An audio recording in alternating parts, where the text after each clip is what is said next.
Assalamualaikum warahmatullahi wabarakatuh. Selamat berjumpa bersama Pak Guru Amir dalam proses pembelajaran jarak jauh bersama kelas 9 mata pelajaran pendidikan agama Islam dan budi pekerti. Baiklah, pada kesempatan yang berbahagia ini, mari kita persiapkan proses pembelajaran kita dengan mempersiapkan buku paketnya, buku LKS-nya, alat-alat tulis, buku tulis. Nah, untuk kemudian kita buka bersama-sama dengan membaca kalimah basmalah. Bismillahirrahmanirrahim. Anak-anakku, tentunya semoga kalian semua dalam keadaan sehat walafiat, tidak ada kekurangan suatu apapun, dan bisa mengikuti pembelajaran ini dengan sebaik-baiknya. Untuk itu Pak Amir mengucapkan selamat mengikuti.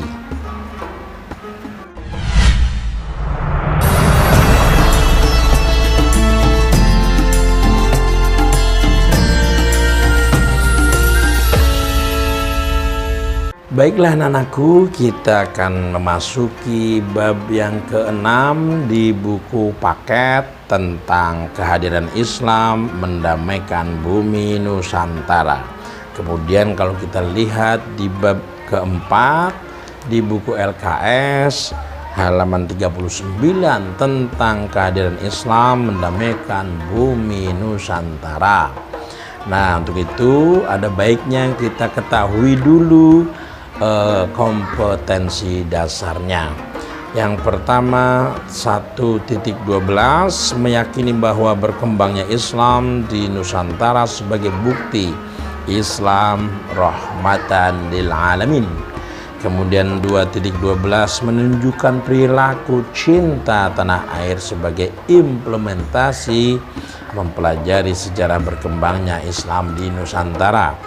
Kemudian 3.12 memahami sejarah perkembangan Islam di Nusantara. Dan yang ke-4.12 menyajikan rangkaian sejarah perkembangan Islam di Nusantara. Tentunya setelah kita mengetahui kompetensi dasar yang harus kita kuasai, nah selanjutnya tujuan daripada pembelajaran ini, setelah kalian mengikuti pembelajaran ini diharapkan kalian mampu yang pertama menjelaskan alur perjalanan dakwah di Nusantara, yang kedua menjelaskan cara-cara dakwah di Nusantara, dan yang ketiga menjelaskan kerajaan-kerajaan Islam di Nusantara. Baiklah anak-anakku, dakwah yang dilakukan oleh Rasulullah Muhammad SAW telah tersebar luas hingga di berbagai penjuru dunia, yang salah satunya di Nusantara. Ajaran Islam masuk ke Indonesia melalui berbagai cara, yang salah satunya melalui para ulama yang diutus oleh para khalifah atau pemimpin untuk melakukan perjalanan ke berbagai negara agar mengenalkan Islam. Nah, selain melalui para ulama, agama Islam juga disebarkan melalui jalur perdagangan, sehingga para saudagar yang datang dari Mekah dapat mengenalkan Islam kepada para pedagang yang ada di Nusantara ini. Nah, untuk mengetahui sejarah masuk dan berkembangnya Islam di Nusantara, mari kita ikuti bersama-sama materi berikutnya.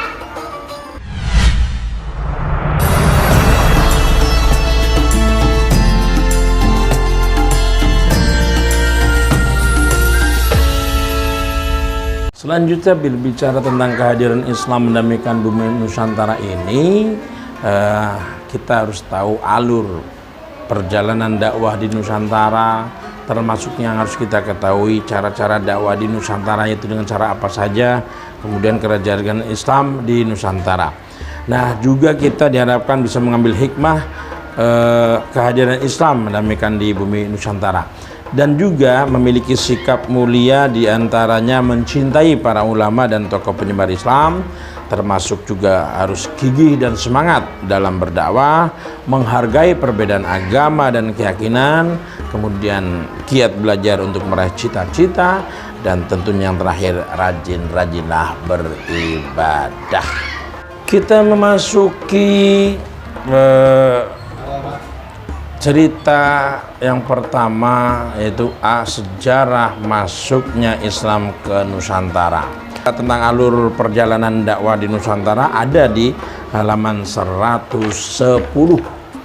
Ada di halaman 110, di sana ada gambar Sunan Kalijaga, ada juga Kerajaan Aceh. Nah, ini ada aktivitas siswa. Yang pertama, amati dan cermatilah gambar 5.5, 5.6, 5.7, kemudian diskusikan dan tulislah komentar atau pertanyaan yang terkait dengan gambar tersebut yang kalian ketahui. Nah, lalu Indonesia. Berbicara Indonesia dikenal sebagai negara dengan penduduk muslim terbesar di dunia. Padahal jika kita melihat sejarah lahirnya agama Islam yang dibawa oleh para nabi, Indonesia tidak begitu dikenal. Namun berkat kegigihan para dai dan ulama, perkembangan Islam di Nusantara begitu pesat sampai saat ini. Lalu bagaimanakah alur perjalanan dakwah di Nusantara? Nah, sejak zaman prasejarah penduduk Nusantara dikenal sebagai pelayar tangguh yang sanggup mengarungi samudra lepas. Menurut catatan sejarah, pada awal Masehi sudah ada jalur pelayaran dan perdagangan antara kepulauan Indonesia dengan berbagai daerah di Asia Tenggara. Wilayah Nusantara yang menjadi lintasan penting perdagangan adalah wilayah Nusantara bagian barat, yakni di Malaka dan sekitarnya. Nah, daerah tersebut sudah terkenal sejak zaman dulu ya, karena kaya akan hasil buminya. Daerah tersebut kemudian menjadi perlintasan para pedagang Cina dan India. Sementara itu, pelabuhan-pelabuhan penting di Sumatera dan Jawa antara abad ke-1 dan ke-7 Masehi sering disinggahi pedagang dari Lamuri, Aceh, Barus, Palembang, Sunda Kelapa, dan Gresik. Nah, bersamaan dengan itu datang pula para pedagang yang berasal dari Timur Tengah pada abad ke-7 Masehi. Abad ke-1 Hijriah. Nah, Malaka menjadi pusat utama lalu lintas perdagangan dan pelayaran. Mereka tidak hanya berdagang tetapi sekaligus berdakwah menyebarkan agama Islam. Nah, dengan demikian agama Islam telah ada di Indonesia itu sejak abad ke-1 Hijriah. Nah, para ahli sejarah mencatat bahwa Islam masuk ke Indonesia melalui jalur perdagangan. Sebelum Islam datang, Nusantara berada dalam pengaruh agama Hindu Buddha. Pengaruh-pengaruh tersebut berdampak pada pola hidup masyarakat di Indonesia. Namun, dalam perkembangannya, pengaruh Islam jauh lebih kuat daripada pengaruh agama Hindu Buddha. Nah, masuknya agama Islam di Nusantara melalui jalur perdagangan berlangsung dengan cara-cara damai, tidak dengan cara-cara kekerasan. Ajaran Islam mudah diterima dan mendapat perhatian dari penduduk Nusantara. Berbagai sumber sejarah menyatakan bahwa Islam sudah masuk ke Indonesia pada abad ke-7 Masehi. Namun keberadaan para pemeluk agama Islam, para pemeluk ajaran Islam menjadi jelas pada abad ke-13 yang ditandai dengan berdirinya Kerajaan Samudra Pasai di Aceh sebagai kerajaan Islam yang pertama. Proses masuknya Islam di Indonesia berjalan secara tahap dan melalui banyak cara. Menurut para ahli sejarah, teori-teori tentang kedatangan Islam ke Indonesia diantaranya ada teori Mekah, ada teori Gujarat, ya. Kalian bisa jelaskan itu, teori-teori itu kalian baca. Kemudian teori Persia, teori Cina, ya, yang tentunya mendukung pengetahuan kalian dengan cara membaca atau banyak membaca dan membaca. Ya, demikian pembelajaran kita pada pertemuan kali ini, dan marilah kita tutup bersama dengan sama-sama membaca kalimat hamdalah.